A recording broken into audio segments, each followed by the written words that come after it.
बोलो श्री सतगुरु महाराज की, श्री प्राणनाथ प्यारे की। नूर पशु पंखी नूर में, जिमी जुदी जुदी नई सिफत, नई कहूँ हिसाब इतके। ये नूर खूबी हमेशा अतंत, ये नूर खूबी हमेशा अतंत। पार न जिमी अरस को, पार ना पशु जानवर, पार नहीं वृक्ष बाग को, पार ना पहाड़ सागर, पार ना पहाड़ सागर, पार न जिमी अरस को। अक्षरातीत धामधनी श्रीराज जी की असीम अनुकंपा के द्वारा तारतम सागर दिव्य वाणी अंतर्गत परिक्रमा ग्रंथ के ऊपर हम चिंतन करते आ रहे हैं। तो परिक्रमा ग्रंथ में अब तक हमने 43वां प्रकरण का 12 नंबर चौपाई तक के ऊपर चिंतन किया, विचार किया।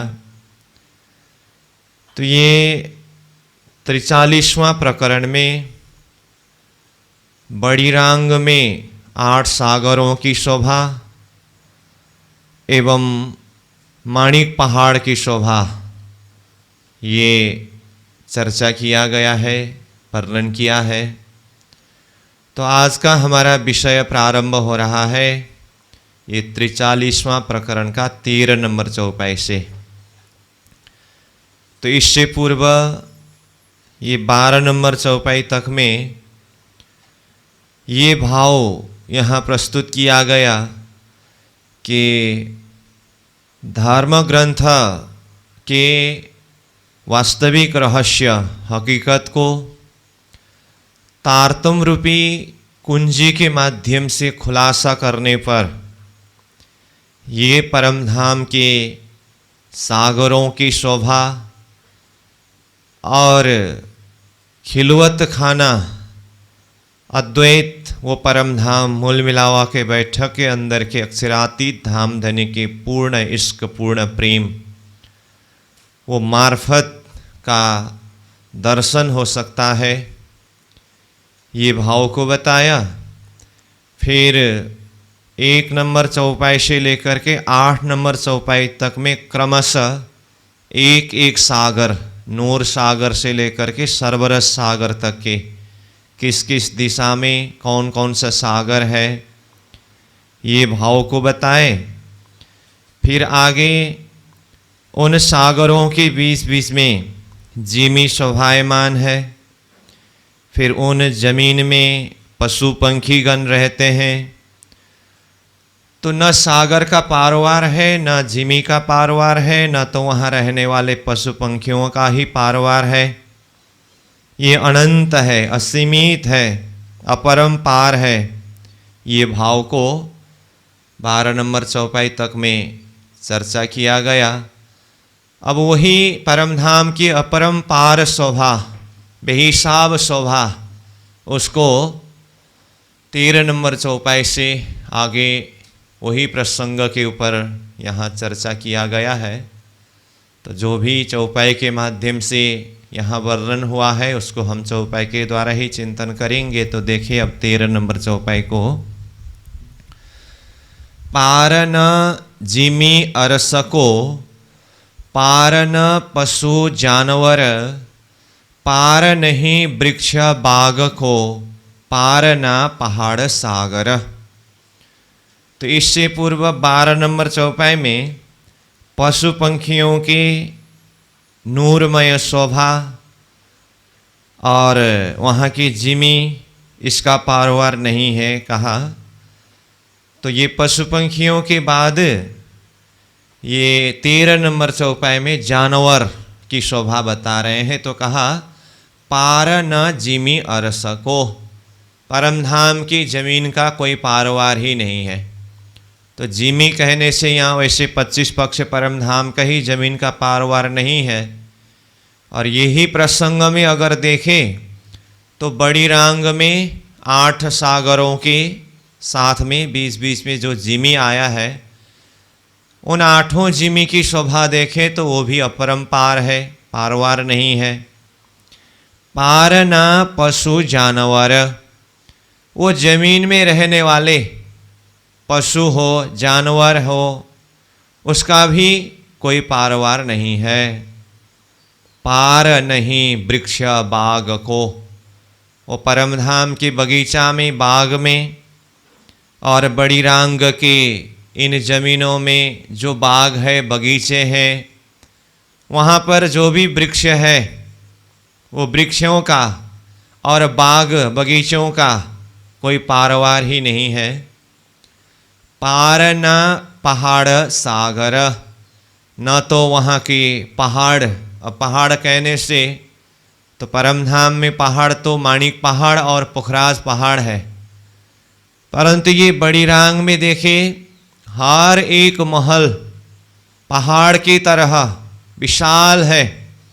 गगनचुंबी महल करके कहा ना, तो एक एक महल को देखने से ही ऐसा प्रतीत होता है कि मानो वो विशाल पहाड़ हो। तो इस हिसाब से देखें तो बड़ी रांग के ही ये महल रूपी पहाड़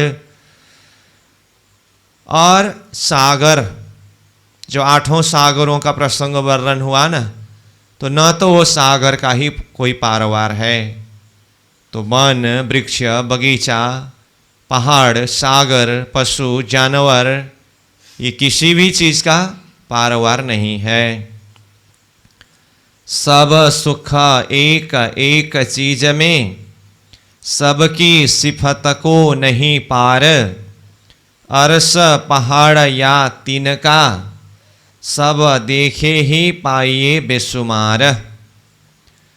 सब सुख एक एक चीज में, परमधाम के हर एक चीज में, 25 पक्ष परमधाम की ही संपूर्ण चीज संपूर्ण सामग्री संपूर्ण वस्तुओं को देखिए, हर एक चीज में सब सुख, सब प्रकार का सुख है। वहाँ कोई भी चीज का किसी में कमी नहीं है, हर एक में हर गुण है, ऐसा वर्णन आया ना। तो हर एक चीज में हर चीज परिपूर्ण है। सबकी सिफत को नहीं पार, सबकी परमधाम के अंदर जो कुछ भी सामग्रियां वस्तु पदार्थ है वो सब की पारवार नहीं है, उसकी सिफत महिमा गाया नहीं जा सकता है। अरस पहाड़ या तिनका, अरस परमधाम के पहाड़ या तो बड़े बड़े पहाड़ हो या तिनका, तिनका मतलब छोटे छोटे तिनके जो है, पहाड़ का भी पारवार नहीं है और सबसे छोटा तिनका का भी पारवार नहीं है। सब देखे ही पाइए बेशुमार, जिसको देखे उसी में सब में बेशुमार शोभा दर्शन होता है, प्राप्त होता है। ये पाल आड़े जिमी सागर, नूर लगी रांग आसमान। इंतहाए नहीं गिरद फिरवली, नूर सिफत कहाँ कहे जुवान। ये पाल आड़े जिमी सागर, तो जिमी सागर जमीन और सागर के बीच में, आड़े शब्द से यहाँ पर बीच में समझना चाहिए क्या है, पाल है। जैसे श्री जमुना जी में, जमुना जी के किनारे में पाल है कि नहीं, तो रंगमहल से जमुना जी की तरफ जाएं तो 7 घाट के एरिया को पार करने के बाद बंदिश का रोस, फिर पाल का रोस, फिर पाल, फिर जल्दीश का रोस, उसके बाद फिर श्री जमुना जी, ये शोभा है ना। तो सागरों में भी देखिए, सागर के चारों तरफ किनार में देखें तो सागर का अपना ही जल रोस है, वहाँ से फिर बाहर निकल करके देखे तो वहाँ पर भी पाल है।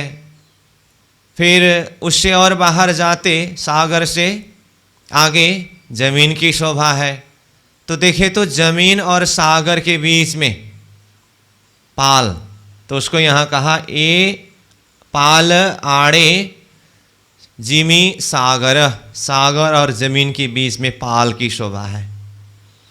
नूर लगी रांग आसमान, अब ये रांग, ये बड़ी रांग, रांग किसे कहते हैं?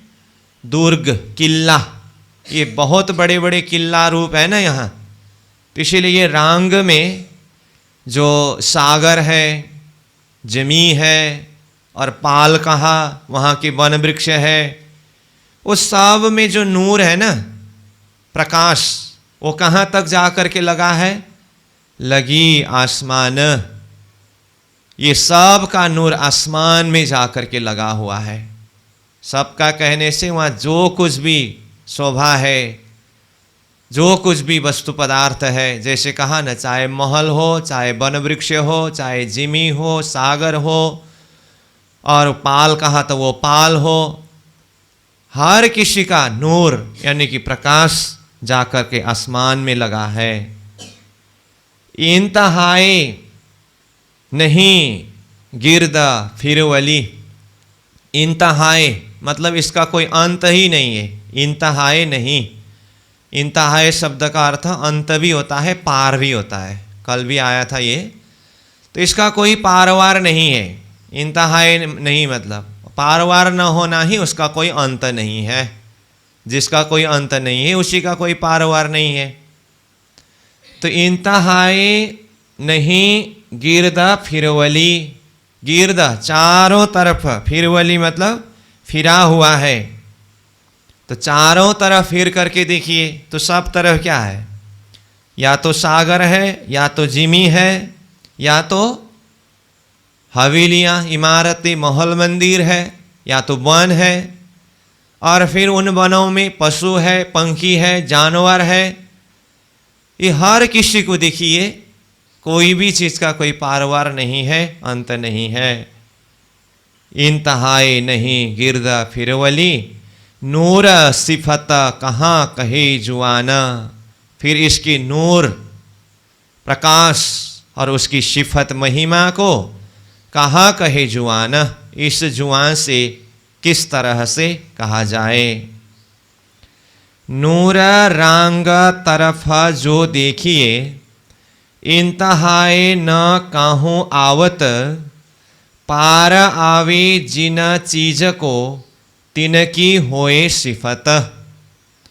कहा नूर रांग तरफ जो देखिए, नूरमय ये रांग की तरफ देखने से, रांग मतलब बड़ी रांग, इसमें देखने से इंतहाए न कहो आवत, कहीं पर भी इसका पार नहीं आता है, कहीं इसका अंत है ही नहीं। फिर आगे क्या कहा? पार आवे जिन चीज को, जिस चीज का अगर पार आता हो मतलब पार पाता हो, तिनकी होए सिफत, उसका सिफत हो सकता है, उसकी महिमा को वर्णन किया जा सकता है। इसका अर्थ क्या हुआ? जिसका कोई पारवार ही नहीं है तो इसका फिर सिफत किस तरह से किया जाए? तो अगर कोई चीज का पारवार हो तो उसका सिफत भी किया जा सकता है, परंतु ये सारी शोभा जिसका कोई पारवार ही नहीं है, इंतहा ही नहीं है, तो फिर इसकी सिफत करना संभव नहीं है। इंतहाए नहीं जिन चीज को, ताकि सिफत न होए जुआएं, शहूर इत सो क्या करे, जो सिफत न शब्द माहे। देखिए, इंतहाए नहीं, पारवार ही नहीं है, जिन चीज को, जिस चीज का, अथवा जिस चीज का कोई अंत ही नहीं है, ताकि सिफत न होए जुआएं, उसकी महिमा इस जुआ के द्वारा हो नहीं सकता है। सहूर इत सो क्या करे। अब सहूर, सहूर शब्द तुलनात्मक अध्ययन, उसको सहूर कहते हैं ना। तो कई जगह वाणी में सहूर करके देखिए, सहूर करके समझिए, ऐसा शब्द आया। अब यहाँ प्राणनाथ जी कहते हैं सहूर इत सो क्या करे। सहूर भी क्या करे? तुलना करने के लिए भी तो कोई तुलना करने योग्य कोई होना चाहिए ना। सहूर का मतलब तुलना करना। तो तुलना करने के लिए भी तो कोई आसपास तक आने वाले, तुलना करने भी योग्य, यहाँ तक तो कुछ होना चाहिए ना। जब है ही नहीं तो सहूर किसके साथ करेंगे? फिर तुलना किसके साथ करे और समझे? इसका तो कोई पारवार ही नहीं है। तो इसीलिए कहते हैं सहूर इत सो क्या करे, जो सिफत न शब्द माहे। जिसकी सिफत, जिसकी महिमा, जिसकी प्रशंसा शब्द में हो ही नहीं सकता है। इसलिए कितने बार आया इंतहाए इंतहाए इंतहाए शब्द। ये अपरंपार है जिसका कोई पारवार ही नहीं है। तो ये शोभा शब्द में आ ही नहीं सकता है। तो फिर इसको सहूर भी कैसे करे और सहूर के द्वारा भी कैसे समझे? फिर आगे कहते हैं हक ल्याए हिसाब में, जो कहावे अरस अपार। सो अरस दिल मोमिन का, ये किन विध कहूँ सुमार। हक ल्याए हिसाब में। अब तक कहा ये अपार है, अनंत है। तो फिर कहते हैं परम धाम अपार है, अनंत है, बेहिसाब है, शब्दातीत है। परंतु हक प्रियतम धामधनी श्रीनाथ जी ने हम आत्माओं के हृदय में ये परम धाम की शोभा को बिठाने के लिए और परम धाम के प्रति प्रेम प्रकट करा करके उस परम धाम में जागृत कराकर धनी के साथ में पुनः उस आनंद में खिलाने के लिए, आनंद अनुभव कराने के लिए धनी ने ये बेशुमार परम धाम को भी सुमार में ला करके, शब्दातीत परम धाम को भी शब्द में ला करके वर्णन किया है अथवा जाहिर किया है। हक ल्याए हिसाब में। हक परमात्मा धामधनी श्रीनाथ जी ने ही बेशुमार को शुमार में लाया है, हिसाब में लाया है। जो कहावे अरस अपार, जबकि परम धाम को अपार कहा है, असली में अपार ही है। अब ये ना समझना कि धनी ने कुछ हिसाब में ला करके वर्णन किया करके फिर ये हिसाब में आ सकता है, नहीं। ये तो हक के हुक्म के द्वारा कुछ हिसाब में ला करके वर्णन किया है। परंतु जितना हिसाब में वर्णन किया परम धाम की शोभा इतना ही है, ऐसा नहीं है। वो तो अनंत है, अपरंपार है। फिर भी आत्माओं के हृदय में कुछ शोभा को उतारने के लिए, हृदय में बिठाने के लिए, वो बेशुमार को यहाँ कहा ना, जो कहावे अर्श अपार, जो अपार है परम धाम, उसको भी हक के लिए आए हिसाब में लाया है। सो अरस दिल मोमिन का, ये जो अरस दिल मोमिन, मोमिन का दिल अरस है ना, ब्रह्म सृष्टि का हृदय परम धाम है, ऐसा कहा है। ये किन विध कहूँ सुमार। तो ब्रह्म सृष्टि का हृदय ही जब परम धाम हुआ तो फिर ये परम धाम की शोभा इतनी अनंत है, असीमित है। तो ये किन विध कहूँ सुमार, इसको मैं सुमार हिसाब में किस तरह से वर्णन करके कहूँ। तो परम धाम बेशुमार है और ब्रह्म सृष्टि के हृदय को परम धाम कहा है, क्योंकि ब्रह्म सृष्टि के हृदय के अंदर अक्षरातीत धामधनी स्वयं विराजे हुए हैं। तो फिर ब्रह्म सृष्टि का हृदय भी अपरंपार हुआ कि नहीं हुआ? तो ब्रह्म सृष्टि का हृदय अगर परम धाम हो तो फिर ब्रह्म सृष्टि का हृदय का पारवार है कि नहीं? ये अपरंपार है। तो कहा ना, ये देखिए, सो अरस दिल मोमिन का, ये किन विध कहो सुमार। मोमिन के हृदय रूपी अरस को भी मैं किस तरह से सुमार में वर्णन करूं। ऐसे ही सागरों रांग के 12,000 द्वार, और खूब खुशहाली ज्यों खिड़कियां, कहो गिनती न आवे पार।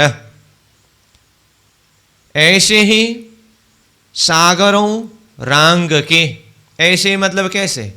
जो शोभा अभी अनंत अपार, ये वर्णन किया ना, ऐसे ही अनंत अपार है। क्या? सागरों रांग के, ये बड़ी रांग के जो सागरों की शोभा है, ये भी इंतहाए नहीं, इसका कोई पारवार नहीं है, अनंत है, बेशुमार है। ऐसे ही सागरों रांग के 12,000 द्वार। अब वो सागर के चारों तरफ हवेलियों को देखिए। जैसे पहले ही हमने कहा, बड़ी रांग के प्रसंग में 80 दीवाल के संज्ञा से वहाँ की इमारतों का अथवा हवेलियों का वर्णन किया है। तो उनमें से एक इमारत अथवा हवेली को देखें तो चबूतरा के ऊपर हवेलियों के कितने हारे हैं? 12,000 की 12,000 हारे हैं। 14 करोड़ 40 लाख हवेलियां। तो भीतर की शोभा तो अपरंपार है ही। बाहर किनार से परिक्रमा करते हुए देखने पर भी एक दिशा में कितने हवेलियां दिखाई देते हैं? 12,000 हवेलियां। तो चारों दिशा में देखे तो 48,000 हवेलियां हैं। प्रत्येक हवेली के मध्य में एक एक बृहद दरवाजा आने से एक दिशा में 12,000 हवेली है, तो 12,000 हवेली के बृहद दरवाजा एक दिशा में कितने दिखाई देते हैं? 12,000 ही दिखाई देता है। ये तो भोंबर ऊंचा चबूतरा के हवेली और दरवाजा की बात हुई। उसके सीधा नीचे जमीन में देखे तो प्रत्येक हवेली अथवा हवेली के मध्य के दरवाजा के सामने में नीचे जमीन में क्या कहा? चांदनी चौक। तो 12,000 हवेली के सामने में जमीन में 12,000 चांदनी चौक है। तो ये 12,000 द्वार शब्द आया ना 19 नंबर चौपाई का दूसरा चरण में। तो ये 12,000 दरवाजा कहाँ का है? सागर में बैठ करके भी अगर देखें तो सागर के एक दिशा में सीधा आगे सामने में जो हवेली है वो दिखाई देता है। तो एक दिशा में 12,000 हवेली होने से प्रत्येक एक हवेली का बृहद दरवाजा एक एक होने से सागर के तरफ से देखने पर भी सामने में 12,000 हवेली के बृहद दरवाजा दिखाई देता है। ऐसे ही किसी भी दिशा से देखिए, चाहे सागर की तरफ जा कर के देखें, चाहे जमीन के तरफ जा कर के देखने से भी सामने में हवेली दिखाई देता है। एक दिशा में 12,000 हवेलियां हैं, प्रत्येक एक हवेली के मध्य में बृहद दरवाजा एक है, तो 12,000 बृहद दरवाजा है। अब हवेली के अंदर की महलों के दरवाजा तो अनगिनत है, उसका तो कोई हिसाब ही नहीं है। ये तो बृहद दरवाजा की बात कर रहे हैं हम। 12,000 एक दिशा में ही, किसी भी तरफ से देखें 12,000 दरवाजे दिखाई देता है। इसीलिए कहा 12,000 द्वार, और खूब खुशहाली जो खिड़कियां, वहां के खूब खुशहालियों को देखिए, और उन हवेलियों में खिड़कियों की शोभा को देखिए। कहूँ गिनती न आवे पार, उसका कोई गिनती नहीं हो सकता है और उसका कोई पारवार ही नहीं है। चाहे दरवाज़ा को देखिए, चाहे खूब खुशहालियों को देखिए, चाहे वहाँ की खिड़कियों को देखिए, किसी का भी गिनती न आवे पार, गिनती नहीं हो सकता है और पारवार नहीं है। यों अरस जिमि अपार के शोभित गिरदवाए द्वार, रूह के दिल से देखा फेर फेर, ज्यों तो सुख पावे बेशुमार। यों अरस जिमी अपार है। इस तरह से परमधाम की जमीन, परमधाम की शोभा को देखिए, जहाँ देखिए वहाँ अपरंपार है। शोभित गिरदवाए द्वार, गिरदवाए चारों तरफ दरवाजा की शोभा शोभायमान है। जैसे कहा ना ऊपर 19 नंबर चौपाई के दूसरे चरण में 12,000 द्वार कहा, तो वहीं पर हमने कहा एक दिशा में देखने से 12,000 द्वार है। ऐसे ही 20 नंबर के दूसरे चरण में देखिए शोभित, ऐसे 12,000 दरवाजे एक एक दिशा में। गिरदवाए, गिरदवाए कहने से चारों तरफ ऐसे ही दरवाजे हैं। तो एक ही इमारत का बाहरी तरफ से देखने से चारों तरफ 48,000 दरवाजे होते हैं। ऐसे ही हर किसी में, और भीतर जा करके सब तरफ फिर करके देखेंगे तो उसका कोई पारवार ही नहीं है। इसीलिए कहा अपरंपार है। शोभित गिरदवाए द्वार, रूह के दिल से देखे फेर फेर।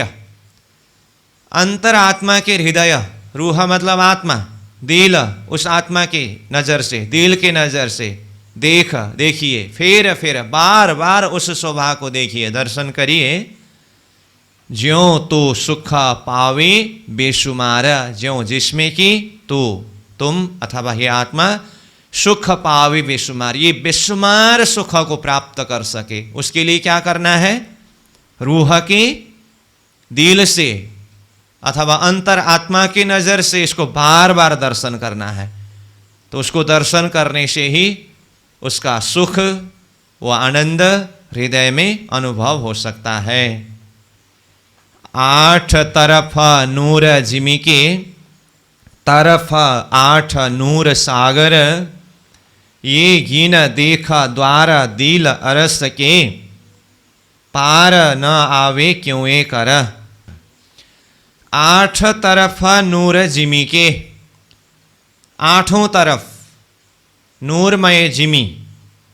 अब 8 तरफ कहने से ये तो पहले से ही हम चर्चा करते आ रहे हैं। 8 दिशा में 8 सागर है, और प्रत्येक 2 सागर के बीच बीच में जमीन, इस क्रम से 8 सागरों के बीच बीच में 8 जिमी है। तो 8 तरफ नूर जिमी के, आठों तरफ के ये नूरमय जमीन के, तरफ 8 नूर सागर, आठों तरफ मतलब आठों दिशा में नूरमय सागर है। मतलब 32 पहल में से 8 दिशा के 8 पहल में 8 सागर, और उसके बीच बीच में 8 पहल में 8 जिमी। इस तरह 8 सागर और 8 जिमी हुआ। ये गिना देखा द्वार दिल अरस के, ये परम धाम की शोभा और यहाँ के जो हवेलियों में, इमारतों में आया हुआ द्वार, दरवाज़ा, उसको अंतर आत्मा की नज़र से, हृदय की नज़र से गिनती करके देखिए। पार न आवे क्यों ये करा, किसी भी तरह से वो पार नहीं पा सकते हैं, उसका पारवार नहीं है। नूर पार जिमी और रांग की, जो फेर देखा रूह दिल, कई पहाड़ मोहल बाग नहरें, जिमी बराबर टेढ़ी न तिल। अब ये 22 नंबर चौपाई, वैसे तो हर एक चौपाई अपने आप में महत्वपूर्ण है, लेकिन ये 22 नंबर चौपाई से अब थोड़ा सा एक भाव को यहाँ अच्छी तरह से पकड़ना है। तो ये शब्दार्थ भावार्थ तो अपनी जगह में है, इसलिए चौपाई सामने में आया तो ही मैं संकेत कर रहा हूँ आपको। ये 22 नंबर, 23 नंबर, 24 नंबर, ये चौपाई है ना। पहले तो मैं इसका सीधा शब्दार्थ भावार्थ बताऊंगा, फिर इसमें कुछ विशेष रहस्य है उसको बताता हूँ। पहले तो 22 का शब्दार्थ भावार्थ देखें। नूर पार जिमी और रांग की, नूरमय जिमी जमीन और रांग। अब रांग कहने से बड़ी रांग में जितनी भी शोभा है, सब कुछ, जमीन कहो, सागर, इमारतें, सब किसी का जो नूरमय शोभा है। जो फेर देखा रूहा दिला, उसको रूह की नज़र से, दिल की नज़र से फेरा, फिर फिर करके बार बार उसको देखिए, दर्शन करिए। क्या क्या है वहाँ? कई पहाड़, कई महल, बाग, नहरें।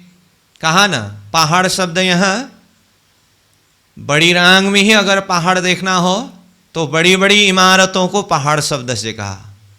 अब बाकी माणिक पहाड़, पुखराज पहाड़ परमधाम में तो वो तो है ही, मैं बार बार बोल रहा हूँ।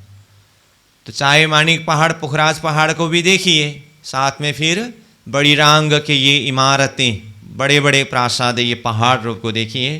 तो कई पहाड़ है, कई शब्द आया ना, तो कई पहाड़। महल, वो पहाड़ इमारतों के अंदर कई हवेलियाँ, महल, मंदिर अनगिनत है, इसलिए कई पहाड़, कई महल। अब वो प्रत्येक के साथ में कई शब्द को जोड़ना पड़ेगा। पहाड़ भी कई है, महल भी कई है। बाग, बाग मतलब बगीचे, वो बगीचे भी कई है, बेशुमार है। नहरें, नहरों को देखिए, वो भी बेशुमार है, अनंत है।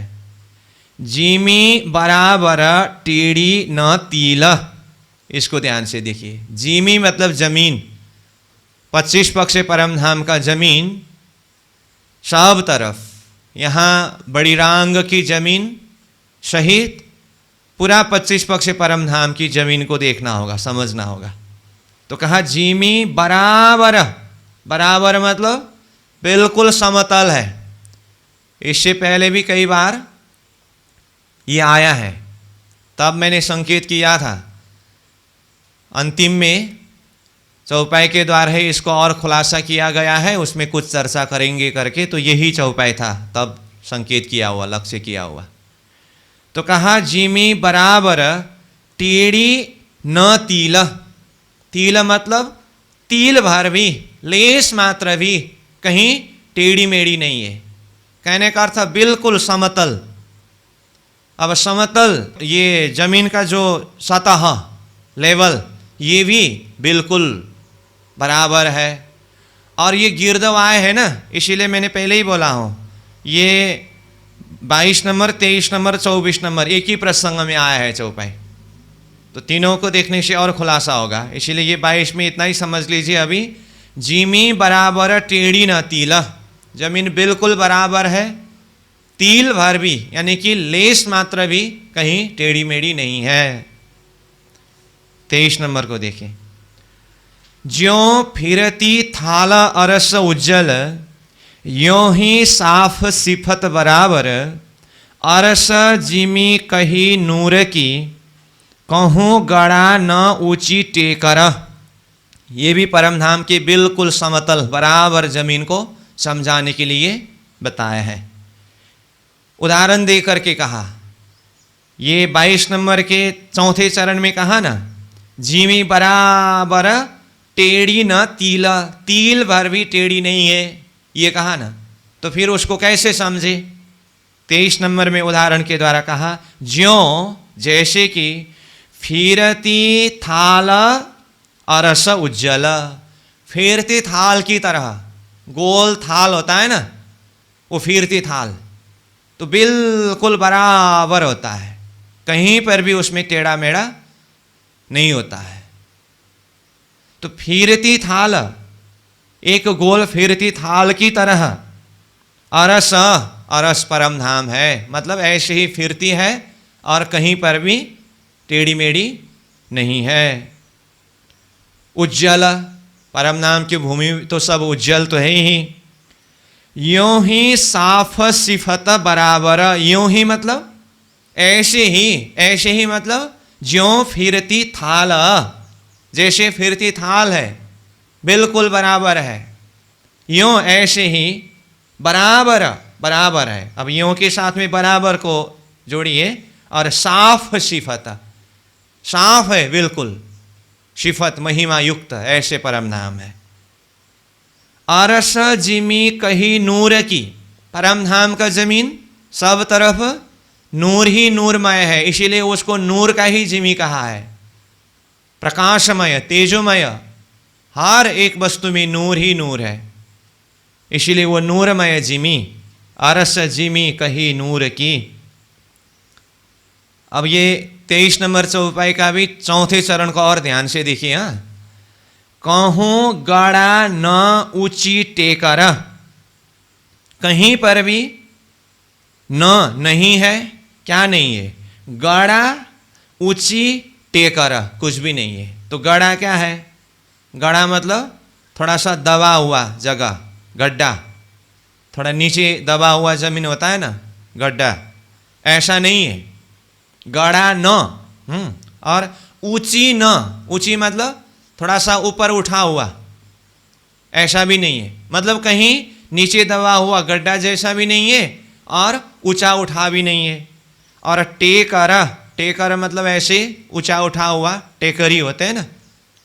तो ऊंची कहने से थोड़ा सा ऊपर उठा हुआ जमीन, गड़ा कहने से नीचे दबा हुआ, टेकर कहने से अब ऊंचा में भी ऐसे थोड़ा सा छोटे छोटे, अब पहाड़ कहूँ तो पहाड़ तो थोड़ा बड़ा ही होता है, लेकिन छोटे छोटे वो थोड़ा ऊपर उठा हुआ, ऐसा टेकर ऐसा भी नहीं है।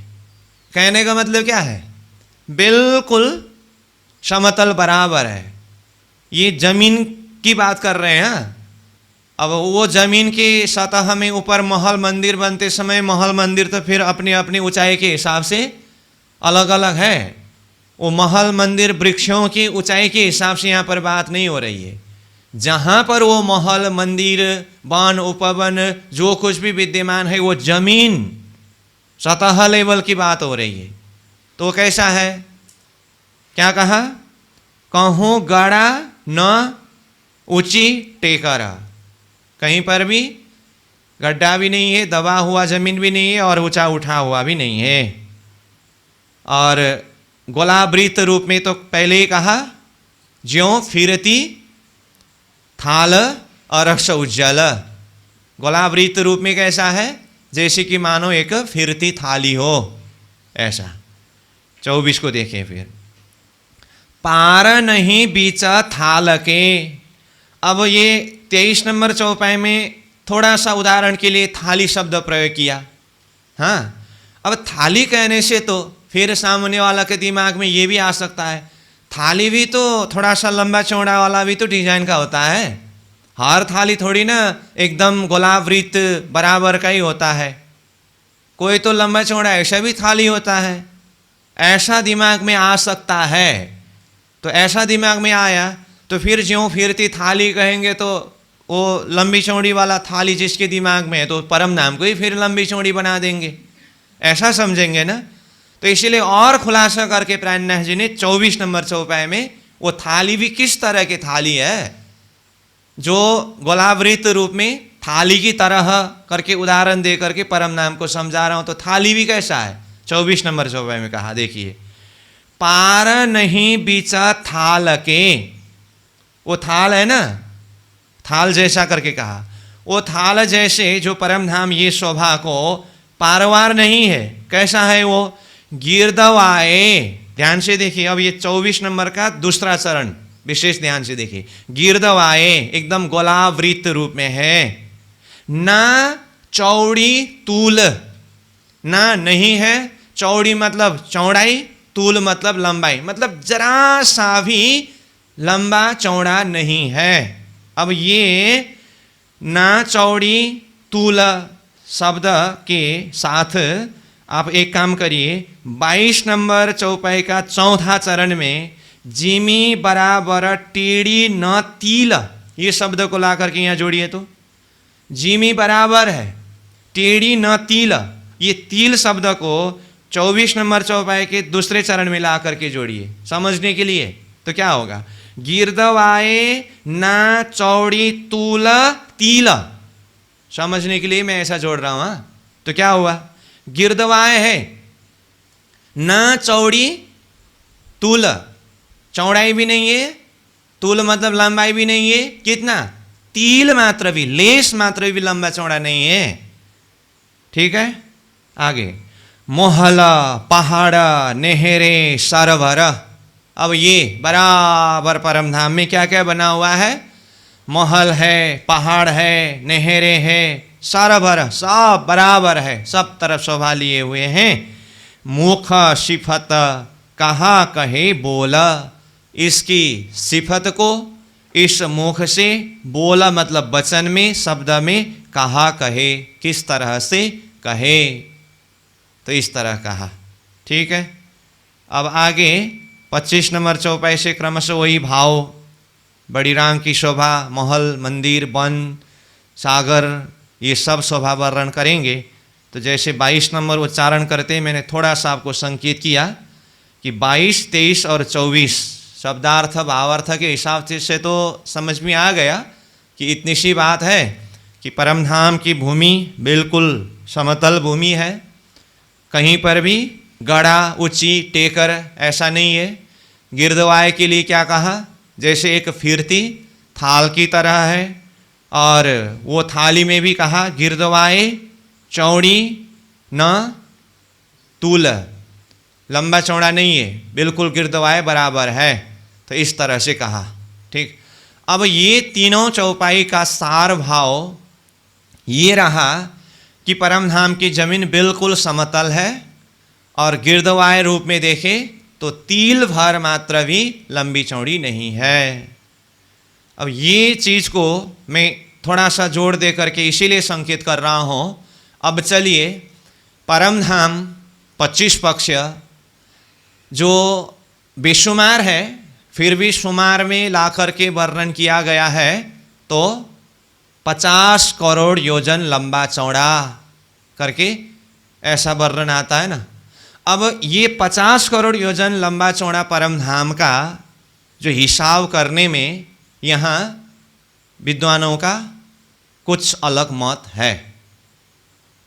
तो ये अलग मत में महामती प्राणनाथ जी की चौपाई का निष्कर्ष क्या है, ये सामने में चौपाई आया, तो यहीं पर इस चीज को खुलासा करने के लिए मैं थोड़ा सा इसको विशेष रूप से बता रहा हूँ।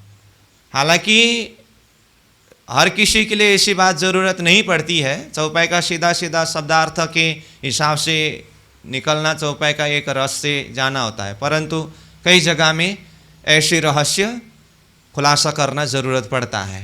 कभी कभी क्या होता है ना, विद्वानों का अपना अपना मत होता है, फिर ये कहते हैं, ये कहते हैं करके उसी में उलझते रहते हैं, तो निर्णय करने वाले कौन है। तो इसलिए ऐसा विषय कहीं पर भी अगर बनता हो तो यहाँ निर्णय महामती प्राणनाथ जी की चौपाई के द्वारा ही होगा। चौपाई के द्वारा ही होगा। चौपाई क्या कहती है, तो इसको हमें जानना होगा, समझना होगा। तो अब मैं थोड़ा सा परमधाम 25 पक्ष का जो 50 करोड़ का हिसाब है ना, इसका हिसाब बता देता हूँ, जो आप लोगों के दिल दिमाग में है ही। अब इतना सारा चर्चनी अध्ययन करके, चिंतन करके, समझ करके आए हैं, अब तो परिक्रमा ग्रंथ भी अब तो पार लग ही गया कहने से भी होगा, तो ये समझ नहीं है ऐसी बात तो नहीं है, फिर भी सामने में चौपे आया तो थोड़ा दिल दिमाग में चिंतन के लिए बैठ जाए, इसलिए मैं बता रहा हूँ। अच्छा, अब यहाँ ज़्यादातः मजली वृत्ति के हिसाब से ही अध्ययन करने वाले हैं, तो पहले तो वही हिसाब बता देता हूँ। रंगमहल के मध्य भाग से बड़ी रांग तक चारों तरफ, चाहे कोई भी दिशा में जाए, कितना है हिसाब? 25 करोड़ 25 करोड़ 25 करोड़ 25 करोड़ ही है ना। तो मध्य भाग से 25 करोड़ होने से मध्य में बैठ करके एक तरफ और दूसरी तरफ, दोनों तरफ देखें तो 50 करोड़ का होता है। सीधा सीधा ये है। लेकिन इसको बारीकी से हिसाब करते समय, जैसे रंगमहल से पूर्व दिशा की तरफ जाना हो तो रंगमहल से जमुना जी तक कितना है? 4.5 लाख कोस। जमुना जी से अक्षरधाम तक 4.5 लाख कोस, और अक्षरधाम से जवेरू की नहर तक, जवेरू की नहर तक कहने का मतलब भीतरी हद तक, कितना हुआ? 4.5 लाख कोस। तो रंगमहल से जवेरू की नहर तक में कितना हुआ? 13.5 लाख कोस। ठीक है, बाहर का तो चारों तरफ एक होने से उसको बाद में हिसाब करेंगे, पहले जबरों की नहर के अंदर का हिसाब मिलाएंगे हम। अब दक्षिण की तरफ चलते हैं परिक्रमावत। दक्षिण की तरफ रंगमहल के मध्य से हौज कौसर तक 4.5 लाख कोस, हौज कौसर से 24 सांस का महल तक 4.5 लाख कोस, 24 सांस का महल से जबरों की नहर तक 4.5 लाख कोस, ये भी कितना हुआ? 13.5 लाख कोस ही हुआ। ठीक, अब आइए पश्चिम दिशा की तरफ। पश्चिम में रंगमहल के मध्य से पश्चिम की चौगान तक 5.5 लाख कोस है, और पश्चिम चौगान की चौड़ाई 4.5 लाख कोस है, और पश्चिम की चौगान से पश्चिम तरफ जबरों की नहर की हद तक 3.5 लाख कोस है। तो रंगमहल से जबरों की नहर तक का सीधा हिसाब देखें तो कितना हुआ? 13.5 लाख कोस है, पश्चिम तरफ भी हुआ। अब आइए उत्तर तरफ। रंगमहल के मध्य से पुखराज जी तक 4.5 लाख कोस, पुखराज जी से जबरों की नहर तक 9 लाख कोस। तो रंगमहल से सीधा जबरों की नहर तक देखे तो कितना हुआ? 13.5 लाख कोस हुआ। ठीक है, तो इस तरह से रंगमहल के मध्य से चारों तरफ जबरों की नहर के भीतरी एरिया तक में हर दिशा में 13.5 लाख कोस हुआ।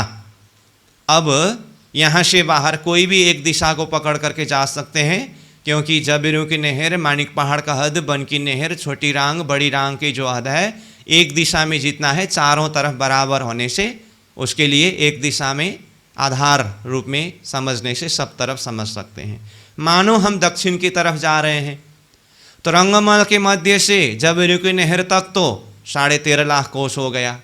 अब जबरों की नहर की चौड़ाई का हद कितना है? 4.5 लाख कोस। तो इसको जोड़ने से रंगमहल से कितना हुआ? 18 लाख कोस हुआ। फिर जबरों की नहर के हद के बाद मानिक पहाड़ का हद, मानिक पहाड़ का हद का चौड़ाई कितना है? 2.32 करोड़ कोस। तो ये जोड़ने से रंगमहल से मानिक पहाड़ के हद की बाहरी एरिया तक कितना हुआ? पूरा 2.32 करोड़, और अंदर का 18 लाख करने से 2.50 करोड़ हुआ। फिर आगे बनकी नहर का हद का चौड़ाई 1 करोड़ योजन, तो 1 करोड़ योजन जोड़ने से 3.50 करोड़ योजन हुआ। उसके बाद फिर छोटी रांग का चौड़ाई 9 करोड़ योजन, तो इसको जोड़ने से 12.50 करोड़ यानी कि 12.5 करोड़ योजन हुआ। और बड़ी रांग का चौड़ाई है 12.5 करोड़ योजन। तो छोटी रांग के बाहरी किनार तक में 12.5 करोड़ योजन था, और बड़ी रांग का चौड़ाई 12.5 करोड़ योजन जोड़ने से 25 करोड़ का हिसाब एक दिशा में हुआ। तो दूसरी तरफ भी 25 करोड़ का ही हिसाब होने से ये 50 करोड़ योजन हुआ। और जैसे दक्षिण उत्तर में है ऐसे ही पूर्व और पश्चिम भी 50 करोड़ योजन हिसाब है। तो इस तरह से लंबाई की तरफ भी बिल्कुल 50 करोड़ योजन और चौड़ाई की तरफ भी बिल्कुल 50 करोड़ योजन, तो बराबर लंबा चौड़ा 25 पक्ष परमधाम। और इसका गिर्द एरिया देखें तो 50 करोड़ योजन लंबा चौड़ा का गिर्द गुना 3 करने से 1.50 अरब योजन का गिर्द होता है। तो गिर्द ये जैसे फिरती थाली और जिसमें 50 करोड़ योजन लंबा चौड़ा बराबर होने से थोड़ा सा भी तिल मात्रा भी चौड़ा तूल नहीं है। अब ये देखिए 24 नंबर का दूसरे चरण को देखिए। गिर्द वाहे ना चौड़ी तूल कहा ना, लंबाई चौड़ाई में तिल मात्र भी हिसाब फर्क नहीं होता है, ये है। ठीक है, अब ये तो हुआ सीधा सीधा हिसाब, ये पकड़ने के लिए, समझने के लिए, दिल में बिठाने के लिए। अब दूसरी बात जानकारी के लिए मैं बता रहा हूँ, क्योंकि कई व्याख्याकार, वृत्ति वर्णन करने वाले, चर्चनी व्याख्या करने वालों का भी ऐसा एक मत है, इसीलिए मैं इसको यहाँ थोड़ा सा ये तुलनात्मक हिसाब से दोनों को बता करके चौपाई के द्वारा क्या सिद्ध होता है इसको बताने जा रहा हूँ। ठीक है। अब दूसरे प्रकार की मत अथवा मान्यता हिसाब ऐसा बताते हैं बोल रहा हूँ मैं। हाँ, ऐसा बताते हैं, ध्यान से सुनिएगा। रंगमहल से पूर्व दिशा के तरफ, रंगमहल से जमुना जी तक 4.5 लाख कोस वही है। जमुना जी से अक्षरधाम तक 4.5 लाख कोस वही है। अक्षरधाम से जबेरू की नहर तक 4.5 लाख कोस वही है। यहाँ फर्क नहीं है कुछ भी। तो रंगमहल से जबेरू की नहर तक में कितना हुआ? 13.5 लाख हुआ। पहले जो हिसाब चर्चा हुई ये बराबर, कुछ फर्क नहीं है। लेकिन दक्षिण, पश्चिम, उत्तर तीनों दिशा का हिसाब में अब फर्क आएगा। ध्यान से सुनिए। इसीलिए दूसरा मत जो है वो ऐसा बताते हैं, रंगमहल से हौज-कौसर तालाब तक 4.5 लाख कोस है। हौज-कौसर तालाब से जबेरू की नहर तक 4.5 लाख कोस है। तो अब बताइए, रंगमहल से जबेरू की नहर तक सीधा कितना हुआ? दक्षिण की तरफ 9 लाख ही हुआ। लेकिन पूर्व तरफ कितना हुआ है? 13.5 लाख हुआ है। चलो अब चलते हैं पश्चिम की तरफ। पश्चिम तरफ ऐसा हिसाब बताते हैं, रंगमहल से पश्चिम की चौगान तक 5.5 लाख कोस और पश्चिम की चौगान का चौड़ाई 4.5 लाख कोस और पश्चिम की चौगान को ही जबेरू की नहर तक ले जा करके जुड़ा दिया है। इसीलिए पश्चिम का हिसाब सिर्फ कितना हुआ? पश्चिम दिशा में रंगमहल से पश्चिम चौगान तक 5.5 लाख कोस और पश्चिम चौगान का चौड़ाई जबेरू की नहर तक जाने से ये 4.5 लाख कोस। तो रंगमहल से पश्चिम में जबेरू की नहर तक में पूरा हिसाब कितना हुआ? 10 लाख कोस का हिसाब हुआ। ठीक है। अब उत्तर दिशा के तरफ, उत्तर दिशा के तरफ रंगमहल के मध्य से पुखराज जी तक 4.5 लाख कोस, पुखराज जी से जबेरू की नहर तक सीधा 4.5 लाख कोस, ये हिसाब बताते हैं। तो बताइए, रंगमहल से जबेरू की नहर तक उत्तर तरफ कितना हुआ? 9 लाख कोस ही हुआ ना। ठीक। तीनों दिशा में से 2 दिशा में एक ही हिसाब निकला। 2 दिशा कौन सा? उत्तर दिशा के तरफ भी जबेरू की नहर तक में 9 लाख कोस, दक्षिण दिशा के तरफ भी जबेरू की नहर तक में 9 लाख कोस। ठीक है। तो अगर जबेरू की नहर की भीतरी एरिया उत्तर से दक्षिण तक पूरा लेंगे तो कितना हुआ? 9 लाख 9 लाख 18 लाख कोस का हिसाब हुआ। ठीक। अब पूर्व पश्चिम कितना हुआ? रंगमहल से पूर्व जबेरू की नहर तक 13.5 लाख हुआ है और पश्चिम की तरफ 10 लाख हुआ है। तो कितना हुआ हिसाब? 13.5 और 10 जोड़ने से कितना होता है? 23.5 लाख होता है कि नहीं? तो अब देखिए, जबेरू की नहर के भीतरी एरिया में ही ये परम नाम का जो लंबाई चौड़ाई का आकार कैसा दिखाई दिया? पश्चिम जबेरू की नहर की हद से पूर्व जबेरू की नहर के हद तक, मतलब भीतरी एरिया तक देखे तो 23.5 लाख कोस का लंबा चौड़ा हुआ। दक्षिण जबेरू की नहर के भीतरी किनारा से उत्तर जबेरू की नहर के भीतरी किनार तक में कितना हुआ? 18 लाख हुआ। तो 18 लाख कोस का चौड़ा 23.5 लाख कोस का लंबा हुआ कि नहीं हुआ? ठीक है। अब भीतर का एरिया ही जब टेढ़ा मेढ़ा हुआ, उसके बाद बाहर जाने के बाद और एक जानकारी बता देता हूँ। ये मत वाले अब यहाँ से बाहर का एरिया ऐसे बताते हैं, जबेरू की नहर का चौड़ाई 4.5 लाख कोस ही है। माणिक पहाड़ का हद का चौड़ाई ये मत वालों का 2 करोड़ 36.5 लाख कोस बताते हैं। ठीक है। अब 2 करोड़ 36.5 लाख कोस बताने से क्या हुआ? इधर जबेरू की नहर के भीतर जो 4.5 लाख कोस का हिसाब फर्क हुआ था ना, वो माणिक पहाड़ के हद में जा कर के मिलता है। ठीक। और फिर बनकी नहर का चौड़ाई 1 करोड़, छोटी रांग का चौड़ाई 9 करोड़, बड़ी रांग का चौड़ाई 12.5 करोड़ करने से उत्तर दक्षिण का हिसाब 50 करोड़ ही पहुंचता है। लेकिन अब पूर्व पश्चिम का हिसाब, भीतर का एरिया 18 लाख कोस होने से तो जबेरू की नहर से बड़ी रांग तक जाने में ये दक्षिण उत्तर 50 करोड़ हिसाब हुआ। लेकिन पूर्व पश्चिम में पहले ही जबेरू की नहर के एरिया के भीतर में ही कितना हिसाब फर्क पड़ा है? 5.5 लाख कोस हिसाब जो ज़्यादा दिखाई दे रहा है ना, तो ये 50 करोड़ योजन का पूरा हिसाब करते समय उत्तर दक्षिण तो 50 करोड़ का हिसाब होगा, लेकिन पूर्व पश्चिम हिसाब पूरा देखेंगे तो 50 करोड़ 5.5 लाख योजन का हिसाब निकलता है। तो अपरम नाम गिरदवाए न चौड़ी तूल, ये प्राणनाथ जी की चौपाई का अर्थ क्या हुआ? समझ में आई बात? ये बताने के लिए मैं ये बता रहा था। तो भीतर के एरिया ही जब हिसाब लंबा चौड़ा में बैलेंस बिगड़ गया, तो वही हिसाब से बाहर जाते समय तो एक तरफ लंबा एक तरफ चौड़ा, जैसे अंडाकार बोलते हैं ना, अंडाकार, तो अंडाकार जैसा नहीं हुआ।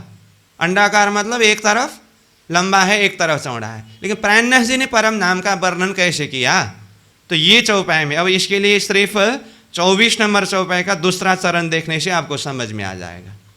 गिरदवाए ना चौड़ी तूल, बिल्कुल गिरदवाए है, चौड़ा तूल नहीं है, मतलब जरा सा भी लंबाई भी नहीं है और जरा सा भी चौड़ाई भी नहीं है।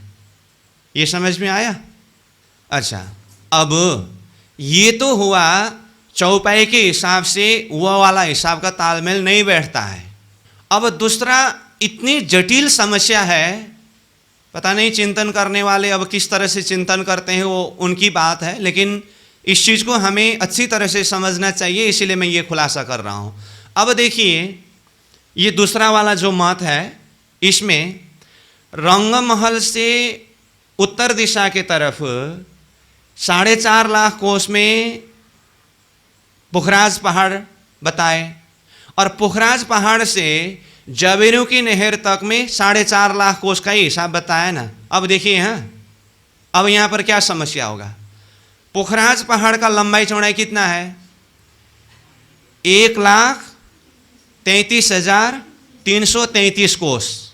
हाँ, अब ये 1,33,333 कोस तो पूरा इसका लंबाई चौड़ाई है।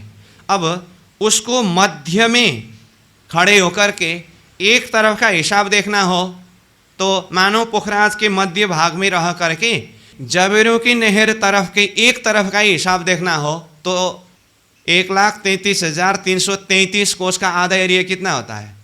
लगभग 66,000 कोस में थोड़ा हिसाब ऊपर नीचे होता है, मानो 66,000 कोस। ठीक है, तो पुखराज के मध्य भाग से उत्तर दिशा के तरफ पुखराज के गोल चबूतरा के किनार ही 66,000 कोस तक गया। अब उत्तर दिशा की बात हो रही है, ठीक? अब उत्तर दिशा में ये चबूतरा से लगता हुआ उत्तर का घाटी आया कि नहीं? तो घाटी का लंबाई कितना है बताइए? 4 लाख कोस का लंबाई तो घाटी का लंबाई है। तो मध्य भाग से 66,000 कोस तो चबूतरा नहीं लिया, आधा। अब उसके बाद में 4 लाख कोस का लंबा घाटी का चबूतरा लगाइए, तो जबेरू की नहर के अंदर ही रहेगा या जबेरू की नहर के जमीन में चला जाएगा ये घाटी का चबूतरा? समझ में आई बात? तो पुखराज जी से जबेरू की नहर तरफ 4.5 लाख कोस का हिसाब बताने से तो पुखराज की शोभा ही वहाँ पर पूरी नहीं होती है। मतलब घाटी का चबूतरा यानी कि घाटी ही जबेरू की नहर की जमीन तरफ चला गया। तो फिर पुखराज सहित ये घाटी को सबको बड़ोवन, मधुबन, महाबन ये सब ने घेर के रखा है। तो फिर बड़ोवन, मधुबन, महाबन को कहाँ घेराएंगे, कहाँ फिराएंगे? इसीलिए पुखराज पर्वत से जबेरू की नहर तक उत्तर दिशा में 9 लाख कोस का दूरी है। तो 9 लाख कोस का दूरी हुआ तो आराम से पुखराज पहाड़, फिर घाटी, फिर बड़ोवन, मधुबन, महाबन सारा विस्तार होकर के जाएगा। ऐसी बात है, समझ में आई बात? तो ऐसे ही अब वो पश्चिम दिशा के तरफ, पश्चिम का चौगान का भी कुछ हिसाब है। अब एक तरफ का थोड़ा संकेत कर दिया, अब इतने में आपको समझ में आना चाहिए कि हाँ, हिसाब बताने के लिए तो बताया है लेकिन गड़बड़ तो है। जानकारी के लिए बता रहा हूँ मैं, यहाँ ये सही ये गलत हम ऐसा नहीं बोल रहे हैं। सही गलत निर्णय करने वाले प्राणनाथ जी की चौपाई है, हमने चौपाई को सामने में रख करके बता दिया हूँ। अब चौपाई सामने में होने से मैं ये तो बोल नहीं सकता कि आपको जो ठीक लगे वो करिए करके, है ना। तो चौपाई सामने में है, चौपाई जो कहती है उस हिसाब से सिद्ध करना होगा। बिल्कुल समतल जमीन, ऊंचा टेकर भी नहीं है, और उदाहरण दे करके कहा जैसे फिरती थाली की तरह है, और उतना भी ना होकर के स्पष्ट रूप में चौपाई नहीं, ये कहा। मैं बार बार बोल रहा हूँ, ये 24 नंबर चौपाई का दूसरे चरण में गिरदवाए ना चौड़ी तूल, लंबा चौड़ा नहीं है, और कितनी लंबी चौड़ी नहीं है, तो उसको जानने के लिए, समझने के लिए 22 नंबर का जैसे जिमी बराबर टेढ़ी न तिल, तिल भर भी टेढ़ी नहीं है। तो कहाँ प्राणनाथ जी कहते हैं तिल भर भी टेढ़ी नहीं है, और आप हिसाब निकाल रहे हैं कितना कितना, हाँ हिसाब निकाल रहे हैं 5.5 लाख कोस का लंबा चौड़ा, तो तिल भर भी फर्क नहीं है, ये चौपाई है। ठीक, तो ये भाव बताया गया। अब ये दिल दिमाग में फ्रेम रख करके 22-23 चौपाई शब्दार्थ भावार्थ भी बताया, और इसमें थोड़ा सा जो अर्थ अंतर्भेद था उसको भी थोड़ा बता दिया। तो अब मैं चौपाई को, तीनों चौपाई को उच्चारण करता हूँ, आप अपने दिल दिमाग में इस चीज़ को समझते हुए बिठाइएगा। क्या कहा? नूर पार जिमी और रांग की, जो फेरा देखा रूहा दिल, कई पहाड़ मोहला बाग नहरे, जिमी बराबर टेढ़ी न तिल। ठीक है, ये 22 नंबर चौपाई में विशेष रूप से पकड़ना है चौथा चरण, जिमी बराबर टेढ़ी न तिल इसको। अब 23 में, ज्यों फिरती थाल अरस उज्जल, यों ही साफ सिफत बराबर, अरस जिमी कही नूर की, कहूँ गड़ा न ऊंची टेकर। अब यहाँ पर पहला चरण में एक थाली का उदाहरण दिया है, उसको लेना है। फिर चौथी चरण में कहूँ गड़ा न ऊंची टेकर, ये भी मुख्य है। फिर 24 नंबर में, पार नहीं बीच थाल के, गिरदवाए ना चौड़ी तूल, मोहल पहाड़ नहरे सरवर, मुख सिफत कहा कहे बोल। तो इसमें विशेष दूसरी चरण गिरदवाए ना चौड़ी तूल, इसको विशेष रूप से लेना है, ये जो प्रसंग बताया उसके लिए। ठीक है, तो मझली वृत्ति में श्री गुरु जी ने जो लंबाई चौड़ाई परम नाम का हिसाब बताया है, ये चौपाई के आधार पर वो हिसाब है। तो इसको मनन करिए, चिंतन करिए। बाकी चौपाई का प्रसंग सीधा तो है ही। तो इतने चौपाई के साथ ही अभी का तो समय पूरा हुआ, इसलिए चौपाई नंबर 24 को दोहरा करके अभी विश्राम करते हैं। फिर 25 नंबर चौपाई से अगले कक्षा सत्र में चिंतन करेंगे। पार नहीं बिच थाल के,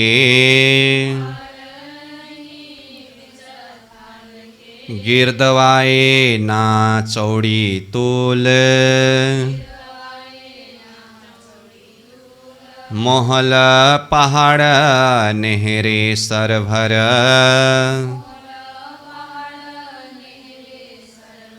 मुख सिफत कहा कहे बोल,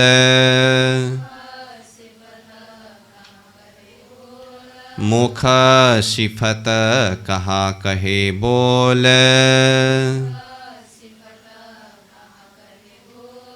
बोलो श्री प्राणनाथ प्यारे की प्रणाम।